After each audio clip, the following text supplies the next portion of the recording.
স্বাগতম জনাইছো আমাৰ ব্যতিক্ৰমী ইউটিউব চেনেল প্ৰতিধ্বনি দায়কলৈ। আজি কাতি বিহুৰ বাবে আমি এইডাল কলপুলি কাটিবলৈ ওলাইছো। আহক কলপুলিডাল কাটি লওঁ। আহক প্ৰথমতে আমি কলপুলিটো কাটি লৈ তাৰ পিছত বাকীখিনি আপোনালোকক পৰ্যায়ক্ৰমে দেখুৱাই আছি। এই মেচিদাখনক নহয়, আমাৰ এইফালে নামনি অসমৰ ফালে কামৰূপ বুলি কয়।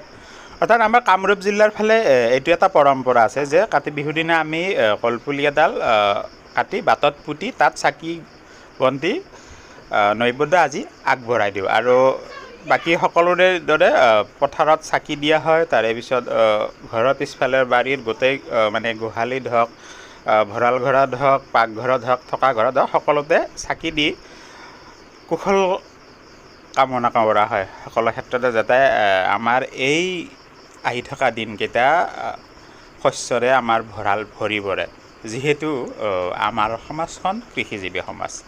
আৰু সেই কলপুলিত চাকি দিবৰ বাবে এই বাঁহৰ এই কাঠি এটা মূৰত জোং কৰি কাটি আছোঁ। আৰু এই জোং কৰা কাঠিকেইডাল আমি এতিয়া পুতি দিম কলপুলিটোত, অৰ্থাৎ লগাই দিম মানে। আৰু বাঁহৰ কাঠিকেইডাল কটা হোৱাৰ পিছত এতিয়া এই কলপুলিটো যে পুতিছিলোঁ, আপোনালোকে এই প্ৰথমতে দেখা এইটো কলপুলি এনেকৈ আমি এতিয়া লগাই দিম। অৰ্থাৎ বাঁহৰ কাঠিকেইডাল এনেকৈ আমি লগাই দিছোঁ। ইয়াত সন্ধিয়া হোৱাৰ পিছত ইয়াত চাকি দিয়া হ'ব।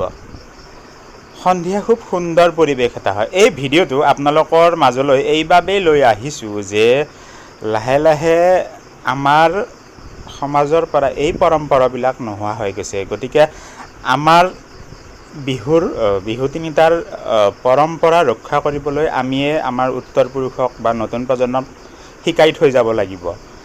আৰু কিছু ক্ষেত্ৰত দেখা যায় আমাৰ গাঁওবিলাকতো কিছু কৃত্ৰিমতাই গা কৰি উঠিছে, যাৰ বাবে আমাৰ ল'ৰা ছোৱালীবোৰে এই কথাখিনি যে কি কৰিব লাগে কি কৰিব নালাগে সেই কথাখিনি গম নাপায়। আৰু বহুতেও হয়তো বেলেগৰ হয়তো মানুহ এজন লগাই আমাৰ ফালে এই কামখিনি কিছু পৰিয়ালে কৰা দেখা যায়। গতিকে এইটো খুব বেয়া কথা। আমাৰ ঐতিহ্যখিনি আমাৰ উত্তৰ প্ৰজন্মই জনাটো উচিত, যাতে ভৱিষ্যতলৈ তেওঁলোকে পুৰুষৰ উপৰি আমাৰ উত্তৰ পুৰুষসকলে কঢ়িয়াই লৈ যাব পাৰে। আৰু এই দেখিছে যিদৰে আমি খেতি পথাৰত চাকি দিওঁ, এয়া আমাৰ খেতি পথাৰত চাকি দিয়াৰ দৃশ্য।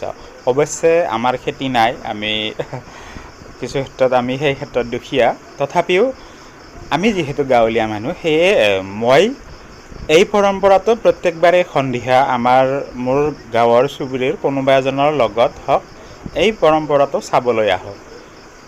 সন্ধিয়া হোৱাৰ সময়ত এই চাকি দিয়া পৰম্পৰাটো আমাৰ খেতি পথাৰত খুব মনোমোহা এক পৰিৱেশ হয়। আপোনালোকেও হয়তো সেই কথাটো অনুভৱ কৰি পাইছে। কিন্তু আমাৰ ল'ৰা ছোৱালীয়ে এইখিনি গোটেইখিনি কথা হয়তো নাজানে বা শুনা নাই বা দেখা নাই।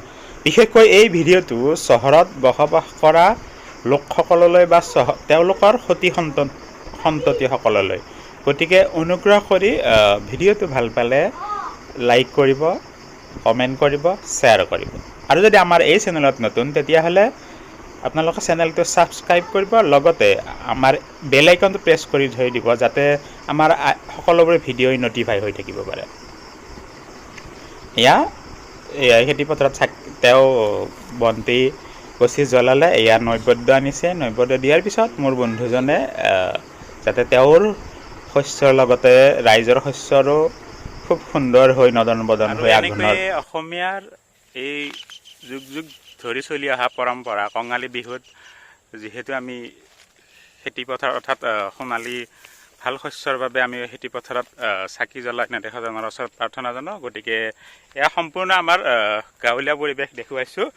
আমাৰ খেতি নাই বাৰু, সেইবাবে মোৰ লগৰজনৰ লগত আহিছোঁ, যাতে আমাৰ নতুন প্ৰজন্মসকলে এই পৰম্পৰাটো ৰক্ষা কৰি আমাৰ চেনেহৰ বিহুটিক ৰক্ষা কৰিব পাৰে। আৰু এয়া পথাৰত এয়া বন্তি দেখিছে, সন্ধিয়া হ'বলৈ এতিয়াও কিছু সময় বাকী আছে আৰু সন্ধিয়া হোৱালৈকে পথাৰখনে ভৰি পৰিব। আৰু এয়া চোতালত আমাৰ নৈবেদ্যৰ আয়োজন, তুলসীৰ তলত চাকি জ্বলাইছে। আৰু এয়া চাকিবোৰ সজাই পৰাই এইবাৰ বাটত ৰোৱা কলপুলিটোত সজাই পৰাই দিয়া হ'ব আৰু নৈবেদ্যও দিয়া হ'ব। এয়া আমাৰ মায়ে আমাৰ এই গোটেই কামখিনি মানে গঢ়ি ধৰিছে। চাকি সজাই দিয়াৰ পৰা নৈবদ্য সজাই দিয়ালৈকে, তুলসীৰ গুৰিত চাকি দিয়াৰ পৰা নৈবদ্য উপকৰণ আদি সকলোখিনি সজাই পৰাই যোগাৰ কৰালৈকে। গতিকে এইটো আমাৰ এই কাতি বিহুৰ যি পৰম্পৰা, যি ঐতিহ্য, এয়া আমি সকলোৱে জনা উচিত। বিশেষকৈ আজি আমাৰ যুৱ প্ৰজন্মৰ মাজত এই কথাখিনি, এনেকুৱা বিহুৰ ঐতিহ্য পৰম্পৰা প্ৰায় বহুতেই নাজানে। গতিকে এইখিনি জনাটো উচিত বুলি আমি ভাবোঁ। আৰু এয়া দেখিছে, দিনৰ পোহৰত কাটি অনা কলপুলিটো ইয়াত চাকি দি সজাই পৰাই দিয়ে, কি ধুনীয়া দেখা আছে। আৰু গোটেই চুবুৰীৰ প্ৰতি ঘৰ মানুহৰ নঙলাৰ মুখত কলপুলি এটাকৈ ৰুই প্ৰায় 12ৰ পৰা 13 গছি চাকি এনেকৈ সজাই পৰাই। আৰু অসমৰ প্ৰতি ঘৰে ঘৰে জ্বলি উঠা এই আকাশ বন্তিৰ পোহৰত সমাজৰ সকলো অপায় অমংগল দূৰ হৈ এখন সুন্দৰ সমাজ প্ৰতিষ্ঠা হওক, তাকেই আশা কৰি বিদায় মাগিছোঁ।